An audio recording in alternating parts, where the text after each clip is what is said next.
Well, hello there, and a warm welcome to our YouTube channel. My name is Maria, and I'm the owner and founder of the New Mummy Company. And I'm delighted to be joined today by Louise, who is our sleep coach. And today we're going to be talking to you about the fourth trimester. And if that's not something you've ever heard of before, then stay tuned to know what it means for you and your baby. So thank you so much for being here today, Louise. It is wonderful to have you with us. For anybody who hasn't yet worked with you, who isn't familiar with you, would you mind giving everyone a brief introduction to who Louise, the sleep coach, is?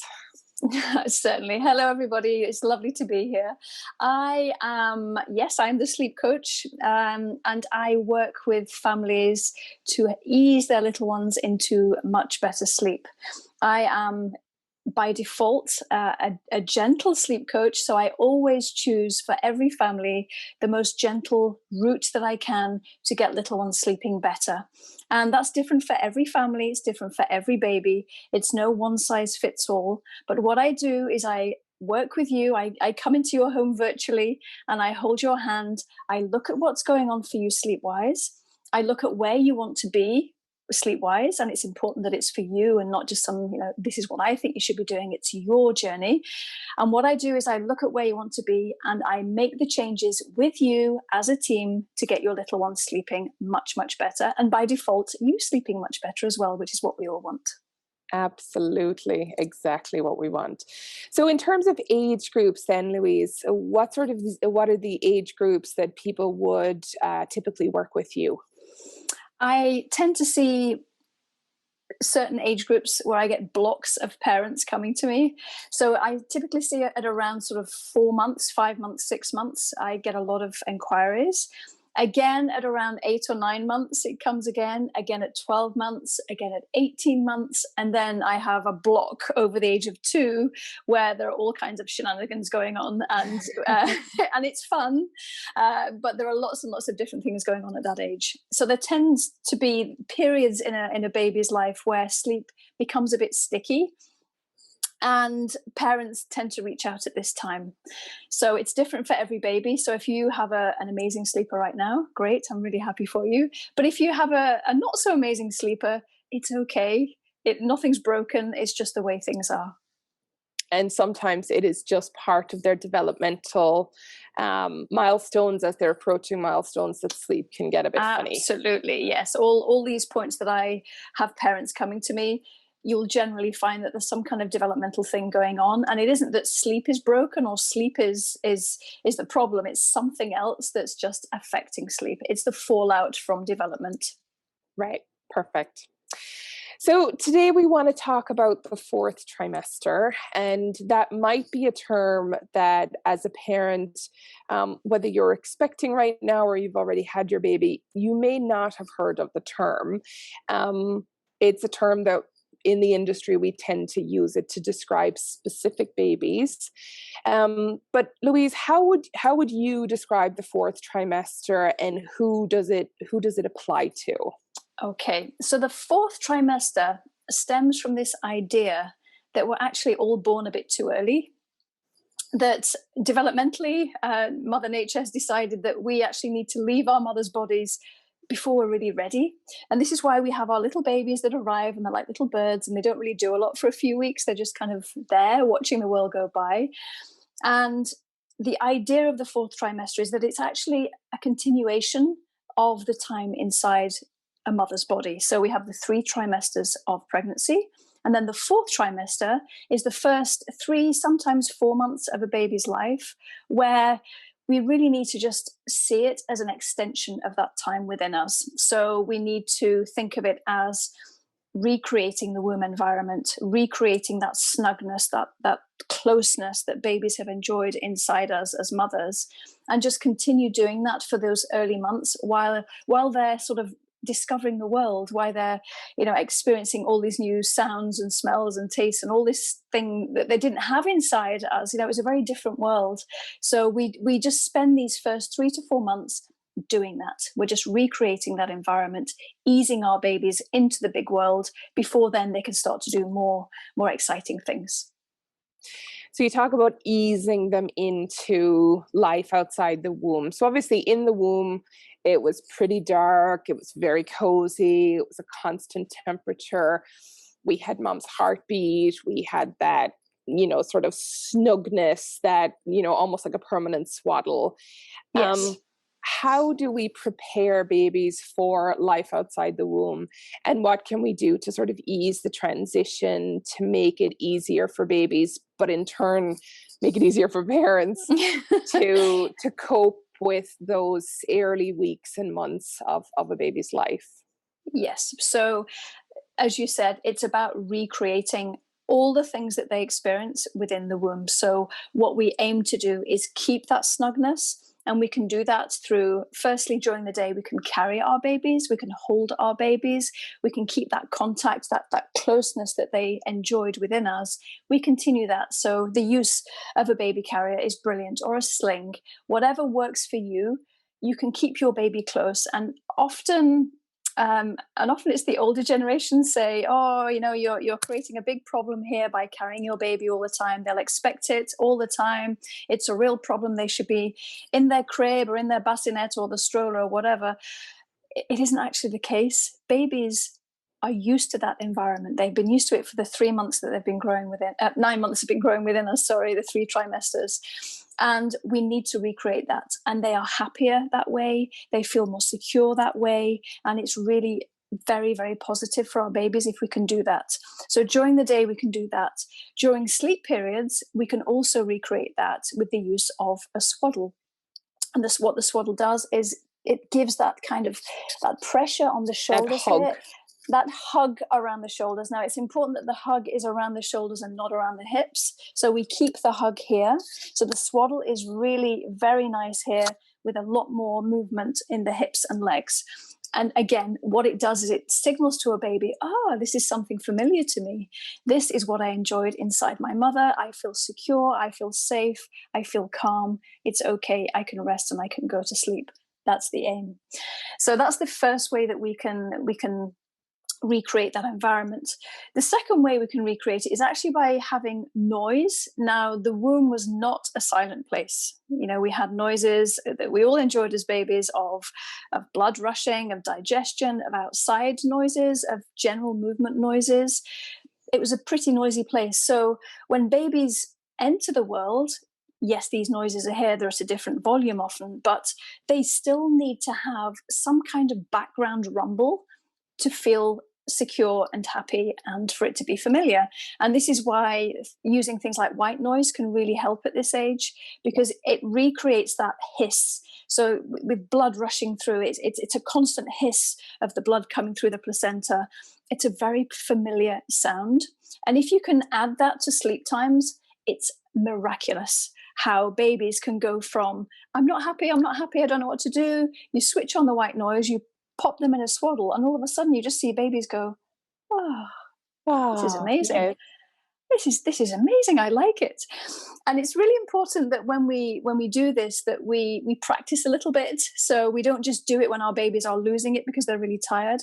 Pop them in a swaddle during the day as well when they're not even ready for sleep, just so that they can get used to that sensation and know that this is something that happens. It's really, really powerful. Now, when it comes to the darkness, with newborns, it's not so much an issue because, yes, they were used to a dark place, but actually as newborns, it doesn't matter too much in the early weeks whether they're in total darkness or not.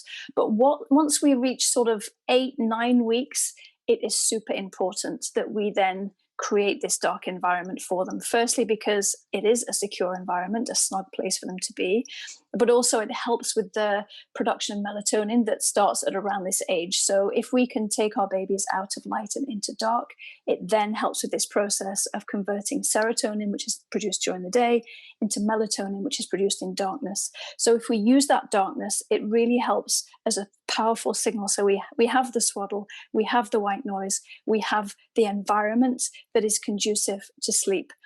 And often we think that we should just place our babies down and that they should be able to fall asleep like we do. But actually, babies need a lot of movement. They need a lot of touch. They need a lot of assistance in these early weeks to help them fall asleep. They can't do it by themselves. They're not used to it because inside us, they were constantly moving. We were walking around in the day and we're doing our things. And this is why when we're pregnant, it's super annoying because during the day, our babies are asleep. They're quite happy. And the second we get into bed, they wake up and they start kicking and finding our ribs and, finding our bladder and all these lovely things that we enjoy during the night as pregnant women. And the reason is that during the day, they have basically been rocked to sleep. That movement has kept them asleep, has kept them in that state of, oh, this is all very nice. And then the moment you stop, they go, oh, hold on. Morning. Good morning. It's time to wake up. So if we can use that movement and help them with it, it's a really, really powerful way to get our babies to fall asleep. So I'm talking about rocking your baby to sleep. You can do it. There's nothing wrong with it. It's perfectly natural. Take your baby out in their stroller, have them in a carrier or a sling and give them a little jiggle around. It's really, really important and works really well. And if we are placing our babies down into their cribs, we can use patting. It's a movement. It gives them that little tick, tick, tick, tick that they would have enjoyed moving inside us. And it just eases them into sleep. Alongside that, we also harness noise as well. So we have the white noise playing, but we can also shush ourselves because it recreates that rushing of blood through the placenta in around them and all those noises that they enjoyed within the womb. So if we go shh, shh, and quite forcefully if our baby's crying a lot and we ease off as our baby starts to settle, just blowing past their ear, and obviously not in their ear because we don't want to make our babies deaf, but we just use that shushing with the patting. It just gives them that little sensation of, oh, I recognize where this is. And you'll see babies easing into sleep much easier than if you just pop them down and expect them to work out how to do it themselves, because they can't. Yeah. Such wonderful, wonderful, great advice. I can take myself back to all of those babies and having that shuggle and shush and, oh, yeah. It's lovely. I love newborns. Baby. So in terms of, those were some of the products that you mentioned. So the white noise machine and the swaddle. Is there anything else that parents can do to sort of have in terms of the products to prepare for baby's arrival? Just because these are such, brilliant uses of little pieces of equipment. We're not talking big expense here. Anything else that parents could invest in? You don't actually need a great deal for a newborn, but I would say yes, the swaddle, the white noise machine, and a blackout blind if you don't have blackout curtains or blinds in your home. They're amazing. You can buy these ones that just sort of stick to the window and you can travel with them. I still travel with them now with my daughter, who's much, much older than that, because it makes such a difference to the, if the light is really low in a room, a baby will settle much, much easier, not just from that sort of 8-9 week mark, but all the way through their lives. You'll find that babies and children will settle much easier in a darker place. Wonderful. And so obviously the babies we're referring to here are very young babies. So what technically constitutes the fourth trimester? Is it the same as it applies in the first 3 trimesters? It's generally considered, there's no cutoff date. There's right. There's no official, okay, today is the fourth trimester and tomorrow isn't. Every baby is different. And of course, it does depend on when your baby is born, if your baby is born on time or early or late. But it's generally considered to be the first 3, maybe 4 months of life. And it's because at the 4-month stage, there are biological changes to sleep that happen, which we won't talk about in this session. But those first 3 or 4 months are very much about almost survival. I don't like to say that, but it's all about following your baby and just accepting that this is a transition time for babies, that they are moving from one world to another world, and that it's hard for them. It's really tricky that they've gone from this stable, warm, food comes in when they need it, everything is controlled place, to this loud, noisy, it's hot and cold, they may not get fed as soon as they want to be fed, they may be tired and not be able to fall asleep, all these things that are happening in their lives. It's a big, big change. So for those first 3 or 4 months, it's just about being there. Yeah. And I know it's really hard. It's really hard. I remember myself thinking, I've never been so tired in all my life as now. But it passes, and it passes quickly. You don't think it is when you're in the middle of it, but it does.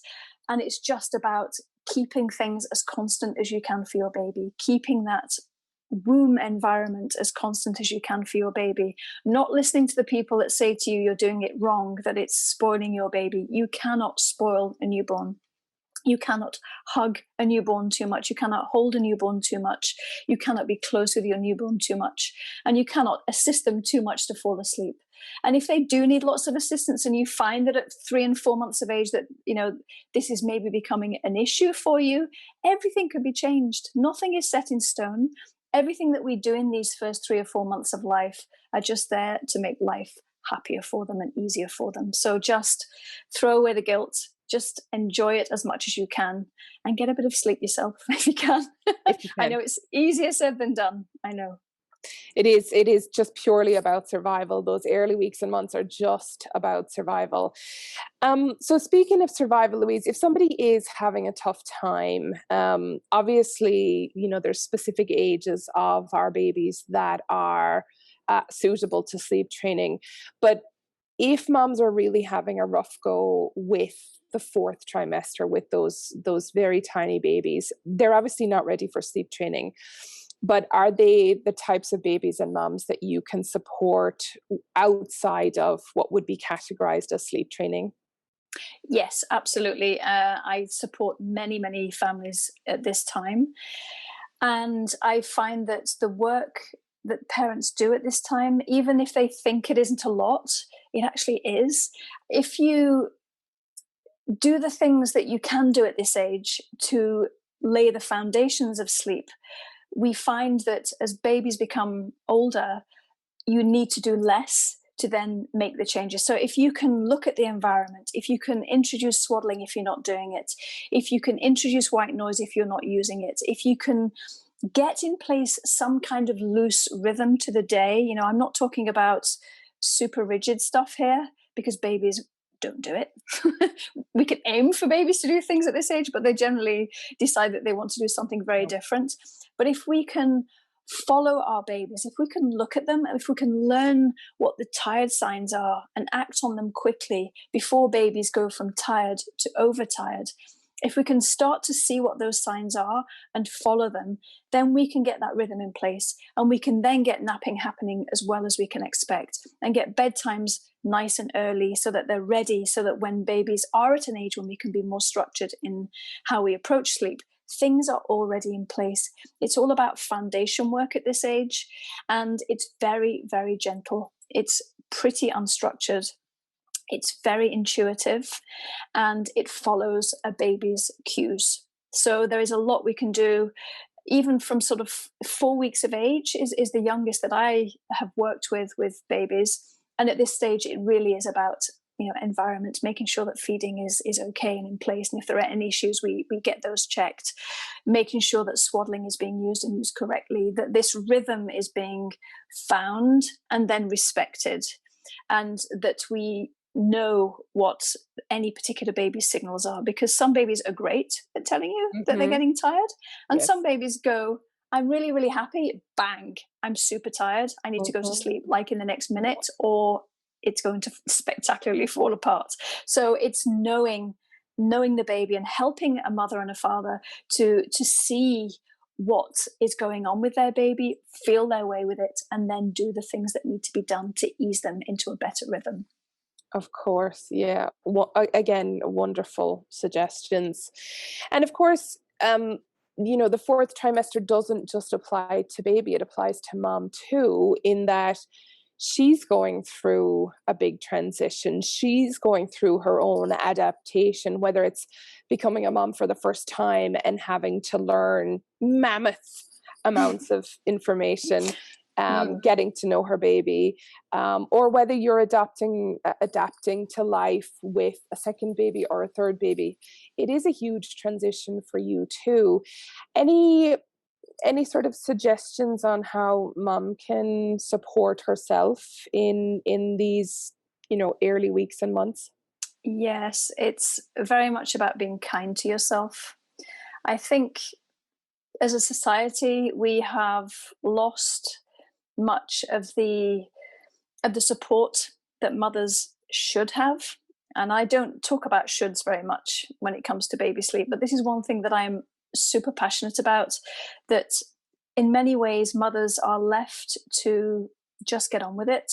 We've lost the family structure in many ways that our mothers enjoyed and our grandmothers enjoyed in those previous generations. That village that is talked about a lot has gone. So the immediate family living close by is often not there. The support network isn't there. It sort of things like maternity leave, depending where people are in the world, is very different. And often women aren't given that time. They're not given that time, firstly, to recover from birth, because it's hard. Yep. Whichever way our baby arrives, it's really tricky on our bodies, and we need time to recover from that. And often we're sent home and just left to get on with it with no help, really, compared to the previous generations. And we're expected to look after our baby and run our homes and, potentially look after other children and family members and go back to work pretty soon afterwards. So it's really hard for mothers to get that juggle right. And there's a lot of pressure to be the perfect mother, to be seen to be coping, to be seen to be joyful all the time and doing all the things brilliantly that they did before. And I think that we all have to just step back and just be kind to ourselves and just think, at the end of the day, our baby is the most important thing right now, and if we can focus on our baby, focus on ourselves, give ourselves permission to lounge around and do nothing. You're not doing nothing because you're looking after a baby, but if you want to sit and feed your baby all day, sit and feed your baby all day. It's okay. It's normal. It's natural. It's what we're meant to do. What we shouldn't do is think, well, I need to be doing this. I need to be doing that. And when baby's sleeping, I'll just do, whatever. Just take the time for yourself. And I know how difficult it is because you are on a high in many ways as well. And you're also absolutely exhausted at the same time. And you just need to step back a little bit and just accept that these first 3 or 4 months, the 4th trimester for your baby, but your first trimester as a mother, your first period of motherhood is something that you need to adapt to as well. And it's a massive transition. Yes. And we don't get it right all the time. And we feel bad about things that we think we're not doing right. And we feel bad because we're tired, and we feel bad because we may not be glossy and amazing and, feel attractive at all. And we're super tired, but it's okay. That too will pass. And that too is just part of motherhood. So I don't think embracing is the right word, but just accepting that this is a transition time for you as well is really powerful. And if you are struggling, if you are finding that you're really not coping sort of mentally, if you're feeling that you're in tears all the time and that you just can't cope, then reach out, because there is no shame in saying, actually, I'm struggling right now. I think I might need some extra help. If you feel like you need to go and see your doctor, go and see your doctor. If you feel you need to speak to your partner, speak to your partner or any family member or a friend and just open up. There is absolutely no shame in it, because it's massive, this change that we have in our lives, and everybody is different. Some people can just fly through it. Some people need extra help, but needing extra help is not weakness. It's just a variation of normal. Absolutely. Absolutely. And ultimately, that's why we do what we do, is to make sure that that help is there as and when and if you need it. So for sure, it's needed. And I think that that maybe is one thing that people are getting a smidge better at, is saying that it was tough, and saying that they relied on help, and whether that's family support or outside support, that doesn't matter. It's just acknowledging that help is helpful, and that it's okay to ask for it. And if people are not offering it, which they should be, then it's okay to ask for it. But when they offer it, say yes. Don't say no, because the minute you say no, it's not going to get offered again, because people don't want to offend you. But say yes, and say yes, please. Yes, yes. And seek company as well. I think personally, the biggest challenge I found as a new mother was that feeling of isolation. Even with people around you, you can feel isolated as a new mother. And I was a breastfeeding mother, so I just felt in those early weeks when you're trying to establish feeding, I felt like I couldn't leave the house because there was always a feed coming and I didn't know when it was coming. And I just felt like I didn't want to be doing that in public right now. It was just a very tricky time for me. And it seems to be a very common feeling that you feel isolated, even if friends are saying, come out for a coffee or let's go out for a walk, and you feel like you just want to stay home. Sometimes you just have to kind of push and say, I'll just go. I may not feel like it, but I will just go, because I can guarantee that you will feel a million times better, So much better just by going out for a walk. Take the stroller out, get little one out in some fresh air. The fresh air is amazing for you as well. And even if it's the last thing on earth that you want to do, just have a go. You'll be amazed at the difference. Makes you feel completely different. Just getting out of the four walls, it gets rid of that cabin fever, and it can have such a different perspective on your outlook on everything. Yeah. Wonderful. Well, Louise, I cannot thank you enough for joining us in today, because I know you've got a busy, hectic schedule ahead of you for the rest of the day. I would urge anyone who is struggling with sleep to get in touch with us and let us know if we can help you in any way. Absolutely. If you have enjoyed today's video, then we would love you to give us a thumbs up. And if you have any comments on how you coped with the fourth trimester, then we would love to hear from you in the comments below. If there is anything you would like to ask Louise, then you can comment below, or you can get in touch with us directly, and all of that information will be down below in the notes, so you can get in touch with us and we can then put you in touch with Louise. We do have a free 15-minute consult available with Louise, but I think after today you'll sort of feel like you've already been able to get an appreciation and an understanding of her perspective and her philosophies. So there's even more reason for you to feel that it is a safe person and a trustworthy person to talk to. If you have enjoyed today's conversation and would like to hear more from us, then just hit that subscribe button and you'll be able to get notifications of all our future videos as they come along every Thursday morning at 11:15 a.m. Eastern. So until then, see you on the next video. Take care and bye-bye.